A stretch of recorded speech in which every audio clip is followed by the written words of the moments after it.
Hello. Bonjour et bienvenue à la dernière édition de Parlons des Popotins. Cancer colorectal Canada ou CCC est le premier groupe de soutien aux patients pour les gens atteints de cancer colorectal et ceci est notre façon de donner de la bonne information au sujet du cancer à vous, peu importe qui vous êtes. Je suis Carl Venman, je suis votre présentateur et aujourd'hui on va parler de l'ADN-CT ou la circulation tumorale. Aujourd'hui, on est avec Patel Metzgertinian qui travaille chez CCC en tant que gestionnaire de projet. Euh, Metil est étudiante diplômée de l'Université de Waterloo. Elle a une maîtrise en santé publique et son travail chez CCC se concentre sur l'élaboration de matériel pédagogique et la conduite de projets de recherche pour améliorer les résultats pour les patients atteints de cancer colorectal au Canada. Bonjour, bienvenue. Comment allez-vous aujourd'hui? Très bien, merci. Heureuse d'être ici. Est-ce qu'il pleut où vous êtes? Parce qu'il pleut ici. Non, c'est magnifique ici. Super. Alors, ADN-CT, la circulation tumorale, beaucoup de concepts là. Pouvez-vous me dire c'est quoi un test d'ADN-CT? Oui, bien sûr. Alors, quand quelqu'un a le cancer, la tumeur peut libérer quelques parties d'ADN dans le sang. Et on appelle ça l'ADN-CT. Vous pouvez y penser un peu comme les morceaux de pain que la tumeur laisse derrière elle pendant qu'elle grandit. OK, alors pourquoi est-ce qu'on testerait pour ces morceaux de pain-là? Alors, ça peut être important pour vérifier pour un concept, pour savoir s'il y a de la maladie résiduelle. Ça veut dire des petits morceaux de cancer qui peuvent rester dans le corps même après le traitement. Alors, on ne peut pas vraiment voir ça à travers des choses comme l'imagerie ou des examens. Alors, le test d'ADN peut vérifier pour ces petites quantités de cancer qui restent dans le corps. OK, et qu'est-ce qui différencie un test d'ADN versus d'autres sortes de tests qu'on aurait pour déterminer si on a le cancer ou la progression du cancer? Alors, il y a d'autres sortes de tests comme les tests d'antigène ou le CEA. Alors, ce test est aussi une prise de sang qui mesure la protéine CEA dans le sang pour voir si le traitement fonctionne ou s'il y a une récurrence après le traitement. Alors, je dirais pas que le test d'ADN remplace le test CEA, mais la différence, c'est que le test d'ADN est plus sensible à trouver ces petites quantités de cancer. OK, qu'est-ce qui le rend plus sensible? Alors, pour le test d'ADN, il y a différentes de tests disponibles. Il y a le test Signera, qui est une sorte de test qui est créé basé sur les mutations spécifiques aux patients et ça nous permet de trouver des petites quantités de cancer. Alors, avec le test d'ADN, c'est plus sensible. Donc, ça permet aux médecins de vérifier s'il y a un plus haut taux de récurrence ou si le traitement fonctionne bien. OK, quand vous dites que c'est plus sensible, à quel point de sensibilité ici? Alors, dans certaines études, il a été démontré que le test d'ADN et des tests comme le Signatera sont 88% efficaces à détecter la récurrence de cancer colorectal chez les gens qui ont un stade 2 ou stade 3. Alors, c'est plus précis que le test CEA et c'est plus sensible. OK, très intéressant. Alors, le test prend la signature de votre tumeur. OK, ben on cherche ces choses-là. Alors, c'est pas un test qui détermine si vous avez le cancer. C'est une fois que vous avez eu le cancer, une fois que vous avez eu le traitement, c'est une façon de vérifier la progression. Oui, c'est très utile pour vérifier les traitements, la réponse au traitement, la récurrence du cancer. Par exemple, si le patient a un stade 2 et ils ont complété la chirurgie, peut-être ils vont commencer une chimio adjuvante, donc après la chirurgie. Peut-être ils vont vouloir avoir un test d'ADN pour voir s'ils ont encore du cancer récurrent. Parce que peut-être peut-être qu'ils vont pas avoir besoin d'une thérapie adjuvante. Ils pourraient avoir d'autres options comme juste la vérification et juste vérifier la quantité de cancer dans leur sang à travers le test d'ADN. Alors, ça peut donner aux patients différentes options de voir si la chimio est propice ou s'il y a d'autres traitements qui pourraient fonctionner pour eux. OK, alors ça ne remplace pas les autres tests, c'est plus pour donner plus d'informations pour la progression spécifique à ce patient-là. OK? Et ça me semble très utile. Et si moi je suis un patient et OK, c'est intéressant pour moi, comment est-ce que je reçois ce test-là? J'en parle à mon médecin, est-ce que je dis hey, je veux un test d'ADN-CT?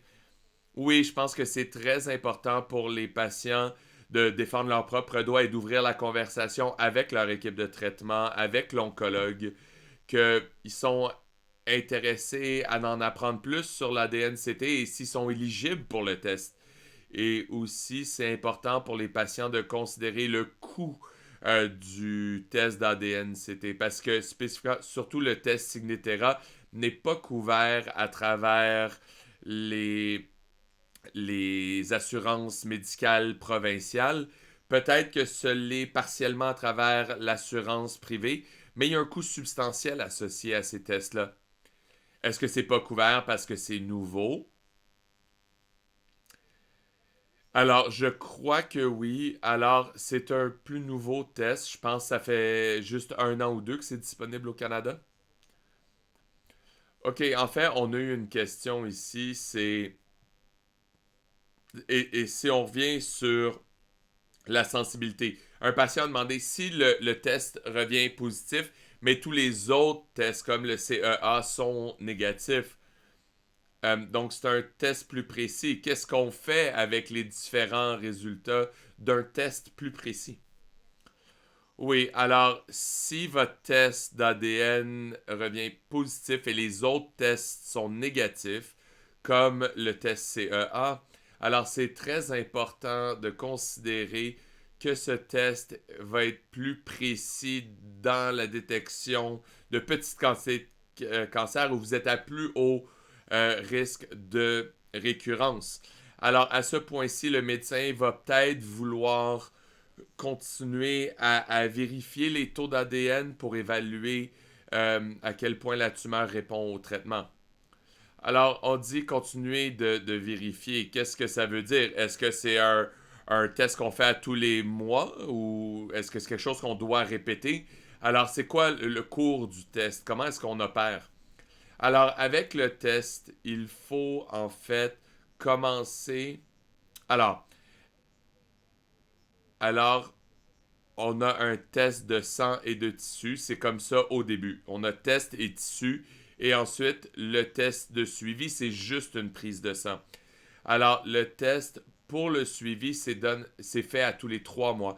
Alors, c'est un test qui est plus long terme pour évaluer les niveaux d'ADN et comment ils changent. Et naturellement, ça, c'est fait de concert avec le traitement et d'autres tests pour donner un plus grand portrait de comment vont les choses. OK. Alors, le test d'ADN-CT, c'est quelque chose que les gens avec le cancer colorectal peuvent avoir. Est-ce qu'il y a des gens pour qui c'est pas vraiment utile? Pour le test, ça dépend vraiment sur tous les patients. Pour chaque patient, ça va être différent. En ce moment, le test d'ADN-CT est utilisé pour ceux avec des tumeurs solides, comme le cancer colorectal. Et les études ont d'abord montré que ça donne beaucoup de précision pour le stade 2 et stade 3 en cancer colorectal. Je dirais que pour le stade 1 et même stade 4, ça pourrait être bénéfique. Pour stade 1, par exemple, un patient a peut-être de l'anxiété, ils vont peut-être vouloir vérifier s'ils sont à haut risque de récurrence. Pour le stade 4, ça peut être bénéfique pour vérifier à quel point ils répondent au traitement. OK, un peu comme poser la question à votre médecin, c'est quoi le cours le plus utile? Et parce que c'est quelque chose de nouveau, est-ce que c'est quelque chose que les médecins connaissent? Alors, je dirais que ça dépend sur le médecin. Peut-être qu'ils vont le connaître à travers des webinaires ou des sessions d'information, mais je trouve que la plupart du temps, ils deviennent au courant de ça à travers les patients. Alors, c'est important pour les patients d'amener ça au médecin et de dire, OK, il y a quelque chose qui s'appelle un test d'ADN-CT. Est-ce que vous pensez que j'en tirerais des bienfaits? Est-ce que je serais éligible? Et de cette façon-là, ça va être plus connu le plus les patients l'amènent au médecin. Oui, ce qui est théoriquement amènerait plus de connaissances et plus de couverture aussi des gens qui payent. Oui. Et je veux juste rajouter quelque chose ici que vous avez mentionné, webinaire. Alors, Cancer colorectal va avoir un webinaire le 14 mars de 7 à 8 p.m. Donné par le président Barry Stein avec des médecins qui sont des experts en tests d'ADN, incluant le Signatera. Alors, si vous avez des questions et vous voulez plus d'informations, vous devriez aller voir ça. Euh, une chose ici sur un niveau, ça c'est un test qui utilise des données de la tumeur individuelle qui est basé sur le patient individuel. Alors pourquoi est-ce que ça c'est mieux? On parle beaucoup de la médecine personnalisée, les biomarqueurs, ce genre de choses-là. Alors c'est quoi le bienfait de cette approche-là? Alors, je trouve qu'avec l'approche personnalisée, ça aide vraiment les patients à découvrir des, des traitements sur lesquels on peut agir. Mais c'est différent ici que le biomarqueur. On ne cherche pas ici des mutations ou des traitements personnalisés. C'est juste qu'on regarde la signature unique de la tumeur. Alors, on regarde un peu le résidu de cancer dans le sang. Oui, alors, c'est pas quelque chose qui est un traitement. C'est de vérifier à quel point le traitement fonctionne. Exactement. Et vous avez dit que c'est cher. C'est quoi le coût pour le test? Alors, au Canada, le test initial est 4 500 $ et tous les tests de suivi sont 2 000 $ de plus. OK, c'est cher. Alors, si je suis un patient, c'est pas couvert par mes assurances et j'aimerais explorer comment y accéder.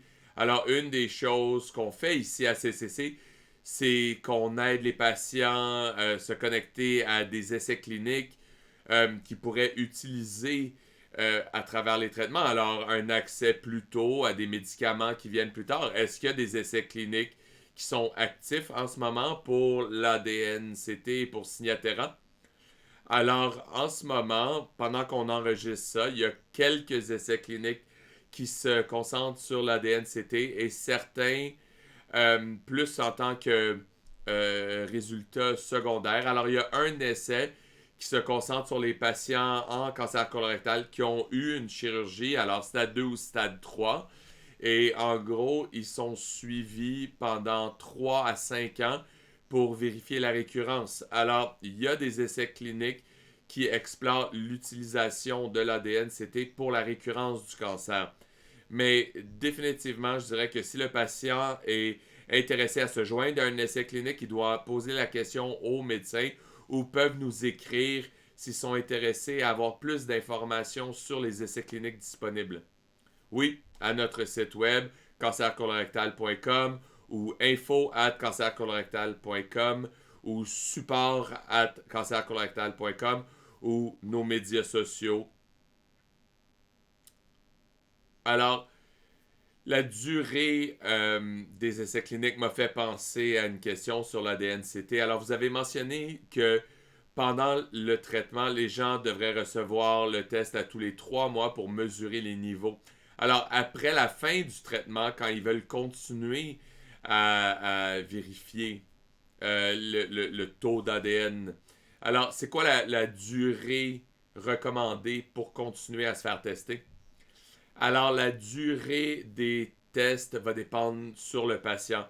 Alors, ça, c'est quelque chose que l'équipe de soins déciderait et ça dépend. Par exemple, pour un stade 2, Euh, Peut-être ça peut être vérifié pendant quelques années s'ils veulent vérifier la récurrence. Mais encore une fois, la chance de récurrence et le risque de récurrence et les bienfaits, ça dépend tout sur chaque patient.